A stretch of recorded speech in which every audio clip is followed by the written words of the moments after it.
अध्याय 6 देख रहे हैं। न्यू क्वेश्चंस एंड आइडियाज, नए सवाल, नए प्रश्न और विचार। शुरुआत होती है अनघा से। अनघा एक स्कूल ट्रिप पे विद्यालय की तरफ से ये जा रही है। इसने ट्रेन पकड़नी है। ये पुणे से शुरुआत करेंगी और बनारस जाएंगी, उत्तर प्रदेश में। ये स्कूल का ट्रिप है तो इनकी मदर आती है स्टेशन पे और मदर कहती हैं इनके अध्यापक से, इनकी टीचर से, कि आप बच्चों को जरूर बुद्ध के बारे में बताइएगा और सारनाथ भी ले जाइएगा। तो ये बुद्ध, सारनाथ, ये सब चीजें हम जानने वाले हैं, अनघा को भी समझाने वाले हैं। पहली चीज, ये स्टोरी है, ये कहानी है बुद्ध की। अब बुद्ध का मतलब क्या होता है? बुद्ध मतलब जब आप कुछ अच्छा जवाब देते हैं तो लोग कहते हैं बड़े बुद्धिमान हो आप, बड़ी बुद्धि है आपके अंदर। तो ये जो बुद्ध शब्द आया है वो वहीं से आया है। इनका नाम बुद्ध नहीं था। इनका नाम, जिनकी बारे में हम चर्चा कर रहे हैं, इनका नाम था सिद्धार्थ। क्या नाम था? सिद्धार्थ। और इनको बोला जाता था, जैसे सिद्धार्थ तो नाम था इनका, लेकिन इनको गौतम भी बोला जाता था। गौतम, ये जो गौतम है, सिद्धार्थ है, और फिर बाद में बुद्धा बोला गया इनको, इसी से इनका नाम गौतम बुद्ध रखा है, पड़ गया।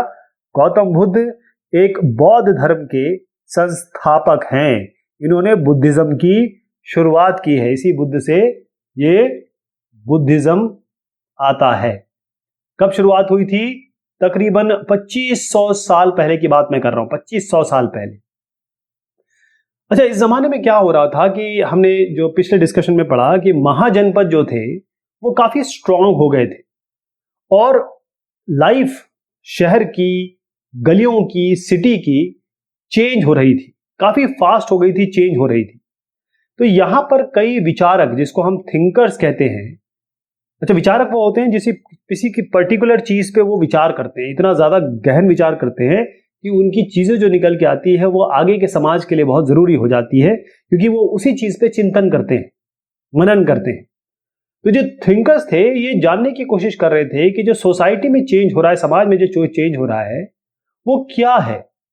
वो जानना चाहते थे कि इंसानी, एक आदमी, एक इंसान, उसने जन्म क्यों लिया है, यानी कि इंसान की लाइफ, इसका मतलब क्या है, सत्य यानी ट्रुथ का मतलब है क्या, ये जानने की वो कोशिश करने लगे। तो बुद्ध कहां से आए, जरा और इनके बारे में चर्चा कर लेते हैं। जो बुद्ध हैं वो एक छोटा एक गण, आपको मैंने बताया था कि जो वज्जी के लोग थे, वज्जी या तो गण में या फिर संघ में डिवाइडेड था। तो बुद्ध जो है वो गण, कौन सा गण? शाक्य गण। क्या है, क्या नाम रहेगा? शाक्य गण। इस शाक्य गण से बिलोंग करते थे। और बुद्ध जो थे वो एक क्षत्रिय थे, क्षत्रिय, वॉरियर। बुद्ध साहब एक क्षत्रिय थे। तो जब ये छोटे थे, यानी कि यंग हो गए थे, तो इन्होंने अपने घर का सारा जो आराम है उसको छोड़ा, कंफर्ट छोड़ा, और ये ज्ञान या कहें नॉलेज, या कहें कि सत्य की प्राप्ति के लिए बाहर निकल गए। कई जगह गए, जैसे मैंने बताया कि थिंकर्स हैं, उन थिंकरों से इन्होंने बात की, बहुत सारी चीजें इन्होंने की, यहां वहां गए। फिर इन्होंने सोचा कि ठीक है, अब मैं खुद ही सत्य की खोज करूंगा, खुद ही करूंगा।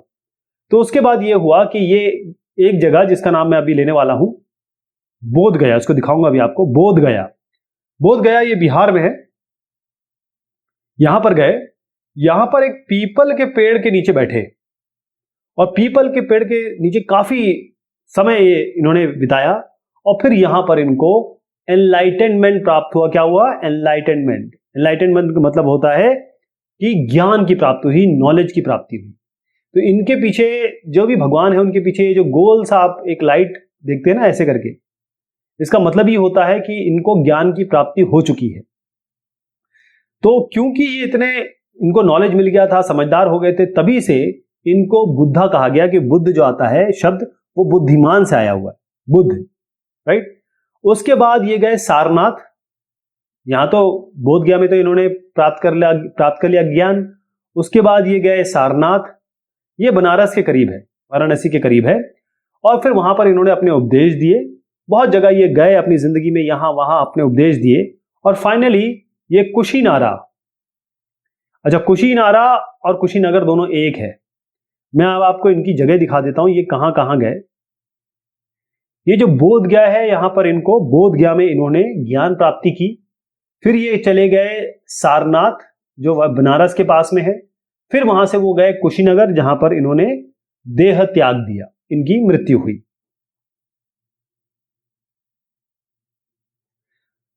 अब हर एक जितने भी धर्म हैं उन सब की कुछ ना कुछ एक कहें कि टीचिंग है, वो कुछ शिक्षा देते हैं। हर धर्म अच्छे की शिक्षा देता है, कोई भी धर्म गलत नहीं सिखाता, ये आपके दिमाग में बैठ जाना चाहिए, तभी लोग धर्म की तरफ जाते हैं। तो ऐसा क्या हुआ कि भगवान बुद्ध ने क्या ऐसी टीचिंग दी कि जिससे इतने सारे लोग इनके अनुयायी बन गए। तो उन्होंने ये कहा कि देखिए, जो भी प्रॉब्लम है, क्योंकि आप सफर कर रहे हैं, आप अनहैप्पी हैं, आपको दुख है, आपको कोई तकलीफ है, वो केवल इसलिए है क्योंकि आपकी डिजायर्स हैं, आपकी इच्छा है, और डिजायर्स कभी भी पूरी नहीं होती किसी की भी। मान लीजिए एक आदमी है, पैदल चल रहा है, उसको साइकिल चाहिए, साइकिल मिल गई उसको बाइक चाहिए, बाइक मिल गई उसको कार चाहिए, कार मिल गई उसको हो सकता बड़ा ट्रक चाहिए, फिर उसको हवाई जहाज चाहिए होगा, फ्लाइट चाहिए होगी। तो ये कभी रुकता नहीं है। मैं आपको एग्जांपल देता हूं कि हमारे देश में अंबानी साहब है, ये विश्व के, अभी फिलहाल मैं बता रहा हूं, विश्व के 5 सबसे अमीर लोगों में आ गए हैं, 4था स्थान है इनका भी। आपको क्या लगता है कि इतने अमीर होने के बाद अगर ये नंबर 1 पे भी पहुंच जाए तो ये पैसा कमाना बंद कर देंगे? कतई नहीं, ये और पैसा कमाएंगे और पैसा कमाएंगे। तो मेन चीज ये है कि अगर आपकी जो तन्हा, इन्होंने कहा, जिसको इन्होंने कहा तृष्णा,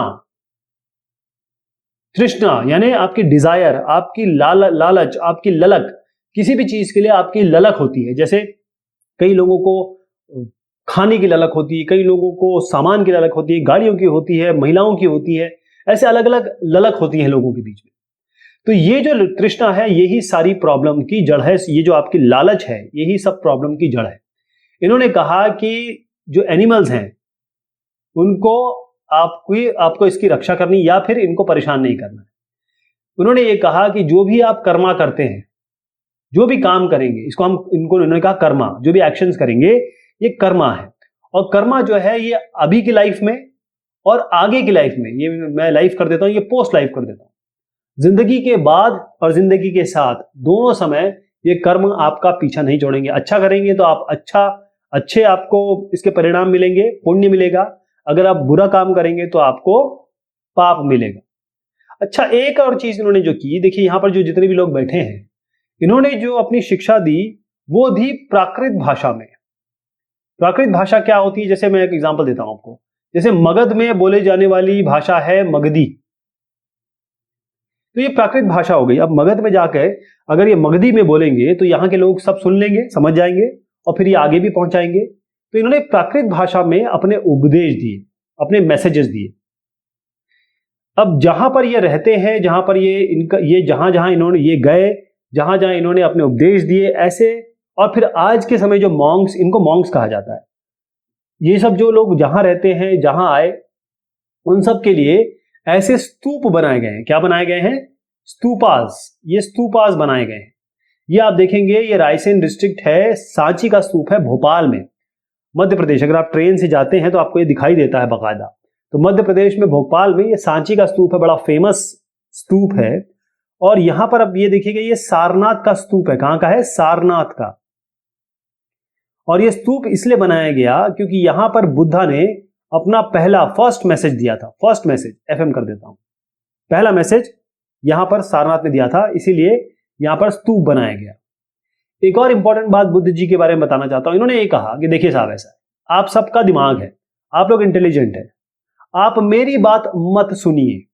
आपको जो मैं बोलता हूं बस उसको अपने अंदर आत्मसात करिए, इस बात को का आचरण करिए। अगर आपको सही लगता है तभी इसको फॉलो करिए, अदरवाइज केवल मेरे बोलने पर, केवल मेरे कहने पर आप अंधाधुंध इसको फॉलो ना करें। ये बहुत अच्छी बात बोल दी इन्होंने। एक किस्सा गौतमी की एक स्टोरी बड़ी फेमस हुई।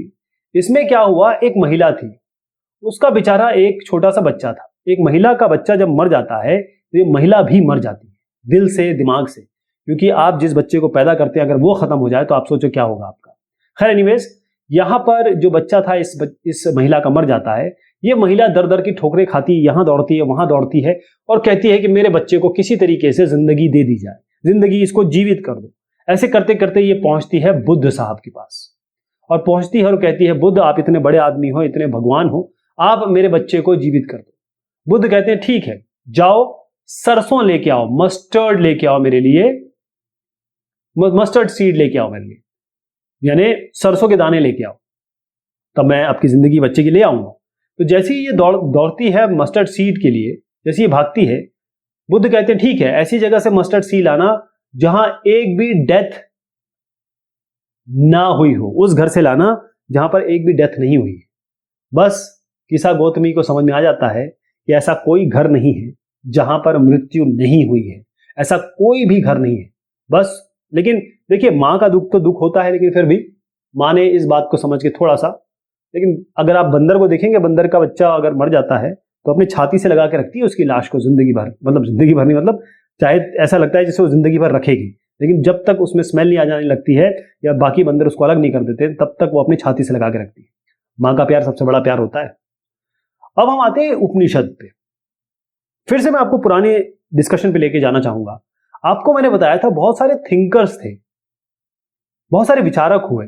ये विचारक जो है बहुत सारी चीज जानना चाह रहे थे कि भाई अगर डेथ हो जाती है तो डेथ के बाद क्या, आफ्टर डेथ क्या क्या होता है। ठीक, ये जो सैक्रिफाइसेस हो रहे हैं, धार्मिक अनुष्ठान हो रहे हैं, ये सारा जो इतना सब कर्म कांड चल रहा है, इसका फायदा क्या, क्या फायदा इन सब चीजों का। तो वो उन्होंने ये समझा और फिर उसके बाद इतने थिंकर्स ने अपनी बात रखी, तो बाद में समझ में आया, उन्होंने कहा कि कई लोगों ने ये कहा कि भाई कौन सी ऐसी चीज है, हम तो आए हैं, हम मर जाएंगे, हम यूं कब्र में लेट जाएंगे या हमें जला दिया जाएगा। यहां पर विद्यमान चीज क्या है इस लोक में। तो जब इतना ज्यादा डिस्कशन हुआ, इतने सारे लोगों ने बात की, तब ये निकल के आया कि आत्मा, शरीर में आत्मा है, और ये आत्मा ही को इन्होंने कहा ब्रह्मा। आत्मा ही ब्रह्मा है। ब्रह्म और आत्मा एक ही बात है। मनुष्य मर जाता है लेकिन उसकी आत्मा हमेशा जिंदा रहती है। मनुष्य का शरीर खत्म हो जाएगा लेकिन इसकी आत्मा हमेशा रहेगी। ये आत्मा दूसरी योनि में या कहें कि दूसरे शरीर में चली जाएगी, ऐसा कुछ मानना था। अब ये जितनी भी इनकी बातचीत, ये जितना मैंने आपको बताया ना, इस सब का इतनी बड़ी बातें कह दी गई, इनको लिखा गया, इनको दर्ज किया गया कहां पर, उपनिषद में। तो उपनिषद क्या है, जो भी बातचीत इस तरह हुई वो सब यहां पर आई। और उपनिषद का अगर मैं लिटरल मीनिंग बताऊं तो इसका मतलब होता है प्रभु के समीप बैठना, या ये कहें कि समीप बैठना किसके, या तो बड़े किसी विद्वान के, या फिर किसी भगवान के, या किसी भगवान स्वरूप के। तो इसे ही हम उपनिषद कहते हैं। तो आप समझ में आ गया हम उपनिषद में क्या लिखा हुआ है।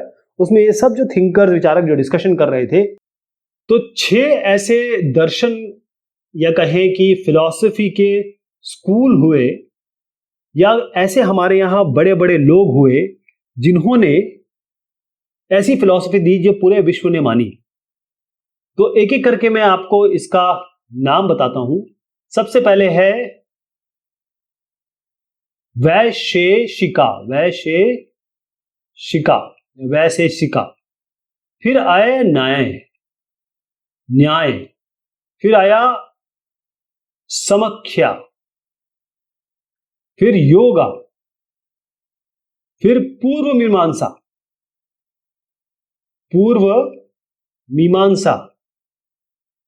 फिर वेदांता, या ये कहें, इसको कहते हैं उत्तर मीमांसा। तो ये जो मैंने नाम लिए ना, ये बहुत बड़ी फिलॉसफी, बहुत बड़े विचार थे। और किन किन ने इनको किया, तो इनके नाम मैं आपको बता देता हूं। यहां पर जो ऋषि मुनियों ने इसको क्रिएट किया, वैशेषिका है, इसको किया कोनड़ा। न्याय गौतम, समख्या कपिला, योग पातंजलि, आपको याद होगा कि हमारे रामदेव बाबा पतंजलि वाले, और पूर्व मीमांसा यह है जैमिनी, और फिर आया उत्तर मीमांसा, ये हो गए व्यास। याद रहेगा। एक और कहानी बताता हूं आपको वाइज बेगर की, एक बुद्धिमान भिखारी। तो हुआ ये कि शौनका और अभिप्रातिन, ये दो ऋषि थे, ये सार्वभौम आत्मा, इसे कहते हैं यूनिवर्सल सोल, आत्मा जो शरीर के अंदर मैंने बताया होती है, उसकी पूजा कर रहे थे, आराधना कर रहे थे। यहां पर एक बेगर आ गया, उसने कहा कि मुझे खाने के लिए कुछ दे दो। इन दोनों ने मना कर दिया, शौनक और अभिप्रातिन ने, कि कहा हमारे पास नहीं है, हम नहीं दे पाएंगे, हम अभी नहीं देंगे आपको। तो इस बेगर ने कहा, अच्छा ये बताओ आप कर क्या रहे हो? तो इन दोनों ने कहा हम आत्मा की पूजा कर रहे हैं जो सर्वव्याप्त है। तो उसने कहा अच्छा सर्वव्याप्त है, इसका मतलब ये आत्मा मेरे में भी है, और मैं अगर सर्वव्याप्त है तो मेरे में भी है, और मेरे में है तो इसका मतलब आप मेरी भी आराधना कर रहे हैं, और अगर मेरी आराधना कर रहे हैं तो अगर आप खाना नहीं देंगे तो मेरा आप आराधना नहीं कर रहे हैं, यानी कि आप प्रॉपर आराधना सार्वभौमिक आत्मा की नहीं कर रहे। बस ये सुनते ही शौनक और अभिप्रातिन ने इन्हें खाना दे दिया।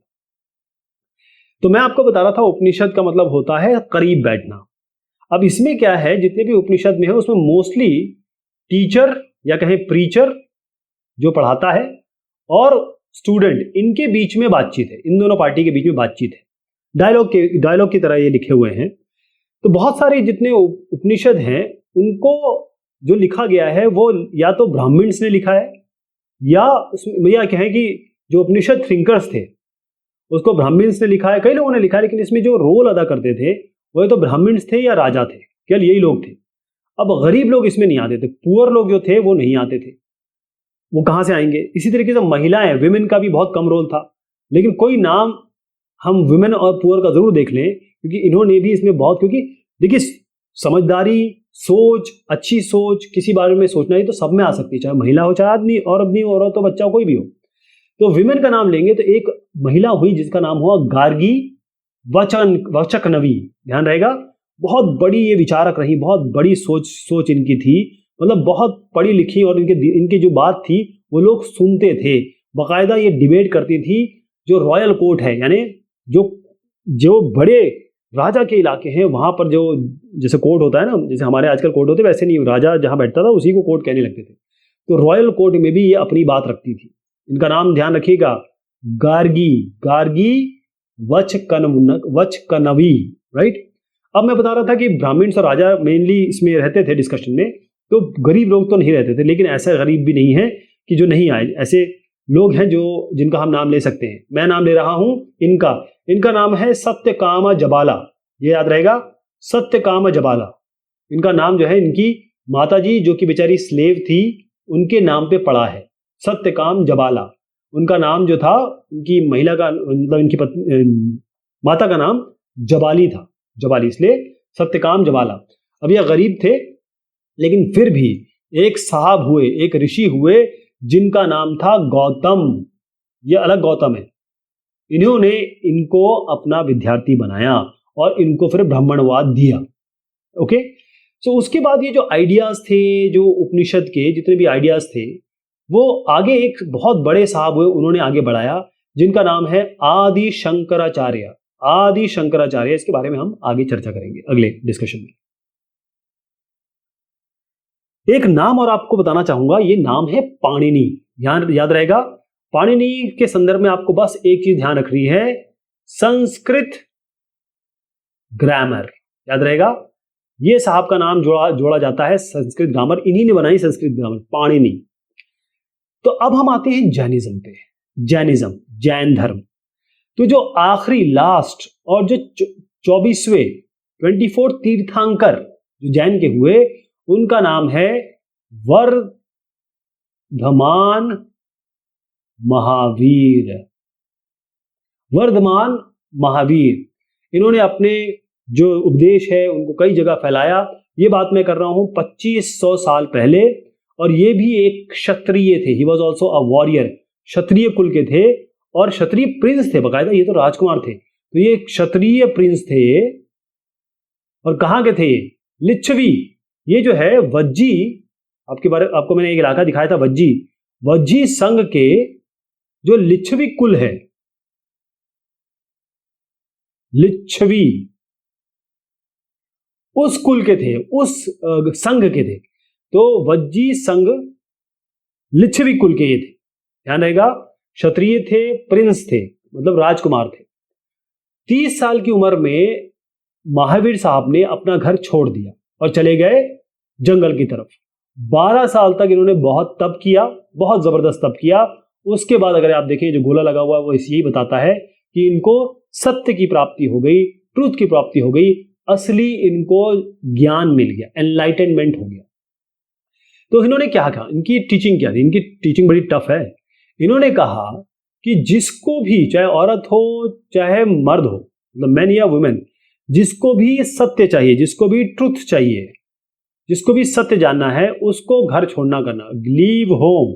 इन्होंने कहा सीधा घर छोड़िए। और उसके बाद अहिंसा, अहिंसा का मतलब होता है किसी को मारना पीटना नहीं है। और इसमें यह भी है कि आपको किसी को मारना पीटना नहीं है, साथ में यह भी है कि भाई सारे बीइंग्स, चाहे जानवर हो, एनिमल्स हो, कोई भी, इंसान को तो करना ही नहीं है, एनिमल्स को भी नहीं मारना काटना है, ठीक। सब जीना चाहते हैं, सबको अपनी जिंदगी प्यारी है। अब इनकी जो बात थी, इनके लोग ये भी अपनी बात प्राकृत में करते थे, यानी वहां की भाषा में करते थे। जैसे मैंने कहा मगध में मगधी बोली जाती, तो ये मगधी में बोलते होंगे। तो इससे क्या हुआ कि इनकी बात बहुत सारे लोगों तक पहुंची। अब जो भी महावीर को फॉलो करते हैं उनको हम जैन, महावीर धर्म को फॉलो करने वाले, उनको हम कहते हैं जैन, जैनाज। आपने देखा होगा अभिषेक जैन, इस तरीके से नाम होते हैं। इनको बड़ी सिंपल लाइफ जीनी होती है। ये भिक्षा, बेगिंग करके, भिक्षाम देही, बेगिंग करके ये अपना गुजारा चलाएंगे, राइट। और इसका मतलब ये है कि ना तो ये स्टील करेंगे, ना तो ये चोरी करेंगे, ऑनेस्ट रहेंगे, बिल्कुल ईमानदार रहेंगे, बिल्कुल। इसलिए आप देखेंगे कि जैन लोगों की सब इज्जत करते हैं। इसके अलावा ये सेलिबसी, सेलिबसी क्या होता है? सेलिबसी मतलब होता है ब्रह्मचर्य, यानी कि ये संभोग नहीं करेंगे। महिला आदमी के साथ, आदमी औरत के साथ ये संभोग नहीं करेंगे। संभोग होता है बच्चे करने की प्रक्रिया जो होती है। और इसके अलावा इनको, आदमियों को सब कुछ छोड़ देना पड़ता है, अपने कपड़े भी त्याग देने पड़ते हैं। ये बहुत टफ है ना, कपड़े त्याग देना। तो भाई इनकी जो बात थी, इनकी जो टीचिंग थी, बड़ी टफ थी, है ना, बड़े स्ट्रिक्ट रूल्स थे। तो कई लोगों ने इसको फॉलो किया, कई लोगों ने नहीं किया। अब जैनिज्म जो धर्म है, उसको सबसे ज्यादा जो ट्रेडर्स हैं, व्यापारी, मर्चेंट्स, इन्होंने बड़ा इसको सपोर्ट किया। लेकिन अगर हम किसान की बात करें, फार्मर्स, इन्होंने नहीं किया, क्योंकि फार्मर्स को जितने भी कीड़े मकोड़े होते थे, यानी कि इंसेक्ट्स हैं, उनके जो पेड़ों पौधों को खा जाते थे, इनको मारना पड़ता था। तो फिर तो जैनिज्म फॉलो नहीं कर सकते। फिर जैनिज्म कहाँ कहाँ गया? नॉर्थ इंडिया में फैला, गुजरात में, तमिलनाडु में, कर्नाटका में, ऐसे कई जगह ये फैला। अब हमको आज जो मिलता है, जो भी इनका जो उपदेश थे या इनकी जो जानकारी है, वो मिलती है गुजरात में। मैं लिख देता हूं, गुजरात, यहां पर एक जगह है जिसका नाम है वल्लभी। 1500 साल पहले जो चीज चली आ रही है वो हमें यहां मिलती है। सारी तब से आज तक की जितनी भी टीचिंग्स है वो हमें यहां मिलती है। कि ध्यान रहेगा, गुजरात का एक जगह है वल्लभी। अब ये संघ क्या होते हैं? तो अब हम दोनों की बात कर रहे हैं। हमने बुद्ध साहब की बात भी देख ली, हमने बात भी कर ली अब महावीर जैन की। अब हम बात कर रहे हैं बुद्ध और महावीर की एक साथ। देखिएगा, जो भी इन्होंने यही कहा कि भाई घर छोड़ दो। अब घर छोड़ के कहां जाएंगे ये लोग? ये लोग जाएंगे संघ में। संघ, ये जाएंगे संघ में। यहां पर जब घर छोड़ दिया तो संघ में आके रहेंगे। और जो रूल थे बुद्धिस्ट के, जो बुद्धिस्ट के संघ के थे, वो बकायदा आपको विनय पाटिका किताब में हमको मिलते हैं। विनय पिटाका किताब में बुद्धिस्ट जितने भी संघ, बुद्धिस्ट संघ के बारे में हमें विनय पिटाका में ये बात मिलती है। ओके, आदमी अलग, मैन अलग रहते थे, आदमी अलग रहते थे, विमेन, औरतें अलग रहती थी। हाँ, ये जरूर था कि भाई अगर आपको जाना है तो आपको परमिशन लेनी पड़ती थी। यानी कि अगर कोई आप बच्चे हैं, आप जाने चाहते हैं तो पेरेंट्स की परमिशन लें। अगर आप स्लेव हैं, किसी के काम करते हैं, आपको कोई मास्टर है, यानी आप मजदूर हैं किसी के, बंधुआ मजदूर कह सकते हैं, तो वो आपको परमिशन लेनी पड़ेगी उस आदमी की। इसके अलावा जो जिसने किसी से उधार ले रखा है, उसने जिससे उधार ले रखा है उससे भी बच के आना मतलब उससे परमिशन लेके आना पड़ता था। जो किंग के लिए काम करते थे, राजा के लिए, उसको किंग से, राजा से परमिशन लेके आना पड़ता था। विमेन अपने आदमियों से, मतलब औरतें जो थी अपनी आदमियों से या हस्बैंड से परमिशन लेके आती थी। तो मैं जो आदमी और औरत ने संघ ज्वाइन किया वो बड़ी सिंपल लाइफ जीते थे। आप देखिएगा बड़ी सिंपल लाइफ ये लोग जीते हैं। और मोस्टली ये लोग ध्यान लगाते हैं, जिसको हम मेडिटेशन कहते हैं, ध्यान लगाते हैं। फिर उसके बाद एक समय है, जैसे मान लीजिए 12 से 2 का समय, एक एग्जांपल दे रहा हूं। इस समय ये जाते थे और जाके भीख मांगते थे। भीख नहीं कहूंगा, भीख गलत शब्द हो गया, भिक्षा मांगते थे। क्या कहते थे? भिक्षा मांगते थे। तो इसलिए इनको या तो भिक्खूस कहा गया या भिक्खणी कहा गया। क्या कहा गया? इनका नाम भिक्खूस या भिक्खणी, भिक्खुनीस, ये नाम दिया गया क्योंकि भिक्षा मांगते थे। उसके बाद क्या होता था कि ये बाकी लोगों को अपनी शिक्षा देते थे, और फिर शिक्षा देते थे। कोई अगर लड़ाई कर रहा है, कोई झगड़ा कर रहा है, उसकी प्रॉब्लम सॉल्व करते थे, और ये सेटलमेंट सारी प्रॉब्लम ये संघ में सॉल्व किया करते थे। अब जो भी संघ में आता था उसमें ब्राह्मण्स भी थे, उसमें क्षत्रिय भी थे, उसमें मर्चेंट्स यानी कि ट्रेडर्स जो व्यापारी गण थे, उसमें लेबरर्स मजदूर वर्ग भी था, उसमें नाई भी था, बार्बर, उसमें कोर्टेसन भी थे जो काम करते थे, इसके अलावा स्लेव्स भी थे, मजदूर भी थे, यानी कि सभी लोग आ गए, राइट। तो उसके लिए जो मैं आपको बुद्ध धर्म और जैन धर्म बता रहा हूं, उनके लिए मोनेस्टरीज बनी। मोनेस्टरीज क्या है इसको मैं बताता हूं आपको, जिसको हम विहार कहते हैं, विहार। तो हुआ ये कि शुरुआत में ये जो भिक्खु और भिक्षुज एंड भिक्खुनीज ये जाते थे अलग अलग जगह पे, और अलग अलग जगह पे जाते थे, ये अपनी शिक्षा देते थे और भिक्षा से काम चलाते थे। अब जब रेनी सीजन आता था तो बड़ी दिक्कत होती थी इनको। तो ये कहाँ रहते थे? ऐसे जैसे यहाँ पर एग्जाम्पल दिया हुआ है, ये आप देख रहे हैं कि काले, महाराष्ट्र की एक जगह है काले, वहां की केव है जहां पर मॉन्क्स और नन्स यानी भिक्षु और भिक्षुणियां यहाँ पर आके ठहरते थे जब शेल्टर लेते थे। तो फिर धीरे धीरे समय बदला, इनके जो सपोर्टर थे, अनुयायी थे, उन्होंने देखा कि बड़ी मुश्किल हो रही है, इन्होंने इनके लिए परमानेंट लकड़ी के, ईंट के, इस तरीके से इनके लिए आश्रय बनाना शुरू कर दिया। तो ये जो आश्रय है इसी को मोनेस्टरीज कहा जाता है, याद रहेगा, मोनेस्टरीज, इसको विहारास भी कहा जाता है, इसी को कहा जाता है। तो आप देखेंगे कि जब शुरुआती थे वो लकड़ी के बने, फिर ईंट के बने, इस तरीके से बनता रहा।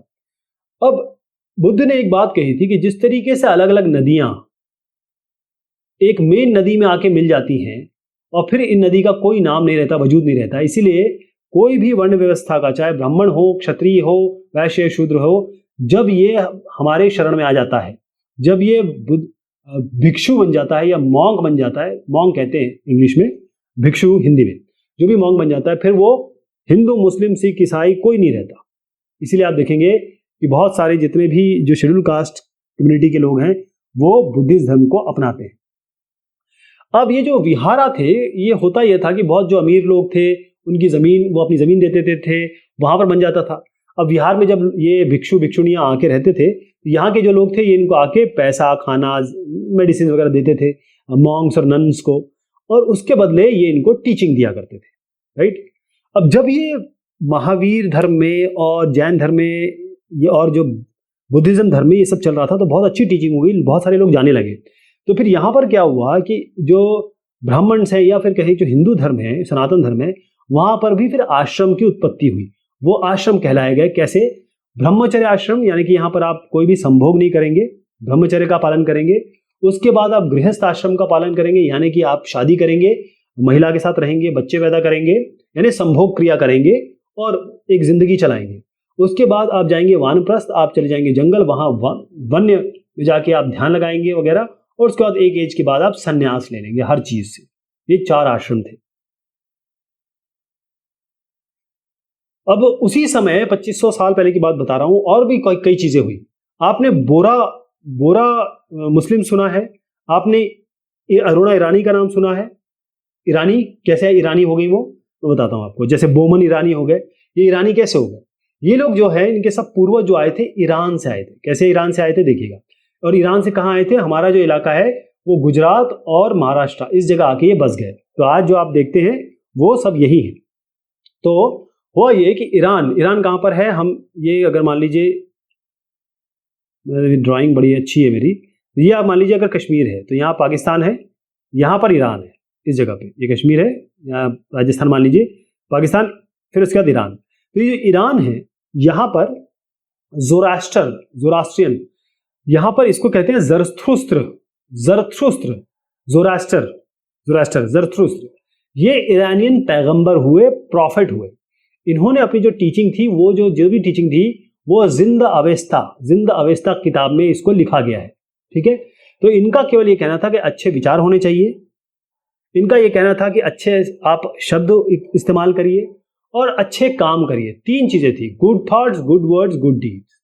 ठीक, तो इसके बाद जो ज़ोरास्ट्रियनिज्म है ईरान में बहुत सालों तक रहा, ये सारे चित्रण, ये एक्चुअली इनका मार्क है। तो ज़ोरास्ट्रियन धर्म काफ़ी चला वहाँ पर। वैसे तो ईरान में आपको ज़्यादा शियाज मिलेंगे, सुन्नी कम है वहाँ पे। और फिर उसके बाद यही लोग गुजरात, महाराष्ट्र में आए, जो कि आज हम ईरानी या फिर कहें बोहरा या पारसी जितने भी हैं, उनके सब एंसेस्टर वो यहीं से आए।